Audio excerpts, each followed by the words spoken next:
കൂട്ടുകാരെ, നിങ്ങൾ കഥ കേൾക്കാൻ കാതോർത്തിരിക്കുകയാണോ? എങ്കിൽ ഞാനൊരു കഥ പറയാം. ഒരു ഭൂതത്തിന്റെ കഥയായാലോ? നിങ്ങൾ ഭൂതത്തിനെ കണ്ടിട്ടുണ്ടോ? ചോരക്കണ്ണും നീണ്ട കൊമ്പും കൂർത്ത പല്ലുകളുമുള്ള ഭൂതത്തിനെ, മനുഷ്യരെ കൊല്ലുന്ന ഭൂതത്തിനെ. അങ്ങനെയുള്ള ഒരു ഭൂതത്തിന്റെ സ്വന്തം മകനെ ജീവനേക്കാൾ സ്നേഹമുള്ള ഒരമ്മയുടെ കഥയാണ് ഞാൻ ഇന്നിവിടെ പറയാൻ പോകുന്നത്.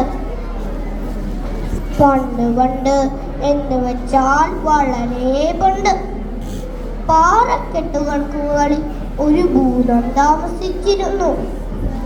വഴിപോക്കരെല്ലാം വഴി തെറ്റിച്ചു കൊണ്ടുപോയി പറ്റിക്കുകയായിരുന്നു അവന്റെ പതിവ്. പല വേഷത്തിലും വന്ന് പലതും ആവശ്യപ്പെടും. പെട്ടെന്ന് തന്നെ അപ്രത്യക്ഷമാവുകയും ചെയ്യും.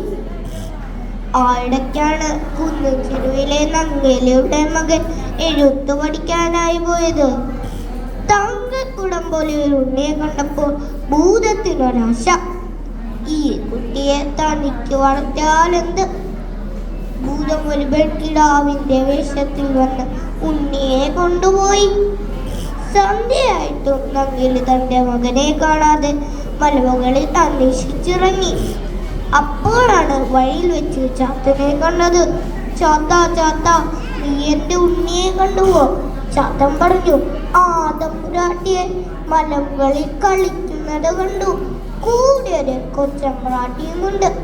മലമുകളിലെ ഭീകരനായ ഭൂതമാണ് തന്റെ ഉണ്ണിയെ കൊണ്ടുപോയതെന്ന സത്യം നങ്ങേലി ഞെട്ടലോടെ മനസ്സിലാക്കി. നങ്ങേലി മലമുകളിലേക്ക് പാഞ്ഞു. അല്ലയോ കുന്നിൻ ചെരുവിലെ ഭൂതമേ, എനിക്കെന്റെ ഉണ്ണിയെ തിരിച്ചു തരൂ. ഉണ്ണിയുടെ അമ്മ ഉണ്ണിയെ തിരഞ്ഞു എന്നറിഞ്ഞപ്പോൾ ഭൂതം എന്തു ചെയ്തെന്നോ? വലിയൊരു കൊടുങ്കാറ്റായി മാറി അമ്മയെ പിന്തിരിപ്പിക്കാൻ ശ്രമിച്ചു. പക്ഷെ നങ്ങേലി പതറിയില്ല. ഭൂതം പല മായാവിധികളും കാട്ടി. പക്ഷെ നങ്ങേലി ഒരടി പോലും പിന്നോട്ട് മാറിയില്ല. അവസാനം ഭൂതം പറഞ്ഞു, നിന്റെ രണ്ട് കണ്ണും ചൂണ്ടെടുത്തേക്ക് തന്നാൽ ഞാൻ നിനക്ക് നിന്റെ ഉണ്ണിയെ തിരിച്ചു തരാം. പാവം അമ്മ. ഉണ്ണിയെ കിട്ടാനായി നങ്ങേലി രണ്ട് കണ്ണും ചൂണ്ടെടുത്ത് ഭൂതത്തിനോർത്തു. ഭൂതത്തിന്റെ സൂത്രം കേൾക്കണോ? ഒരു തെച്ചിപ്പൂ വരച്ച് മന്ത്രം ജപിച്ച് മറ്റൊരു ഉണ്ണിയെ ഉണ്ടാക്കി നങ്ങേലിക്ക് ഓർത്തു. നങ്ങേലി കുട്ടിയെ തലോടി. അപ്പോഴാണ് നങ്ങേലിക്ക് മനസ്സിലായത്, ഇത് തന്റെ ഉണ്ണിയല്ല. നങ്ങേലി പറഞ്ഞു, മനുഷ്യരെ പറ്റിക്കുന്ന ഭൂതമേ, നിന്നെ ഞാനിതാ ശപിക്കുന്നു. പെറ്റമ്മയുടെ ശാപം തനിക്ക് താങ്ങാൻ കഴിയില്ലെന്ന് മനസ്സിലാക്കിയ ഭൂതം രണ്ട് കണ്ണും ഉണ്ണിയെ തിരിച്ചു നൽകി. ഉണ്ണിയെ വിടാനുള്ള ഭൂതത്തിന്റെ സങ്കടം കണ്ട് നങ്ങേലി വർഷത്തിലൊരിക്കൽ ഭൂതത്തിന് ഉണ്ണിയെ കാണാനുള്ള അനുവാദം നൽകി. കൂട്ടുകാരെ, ഈ കഥ ഇവിടെ അവസാനിക്കുകയാണ്.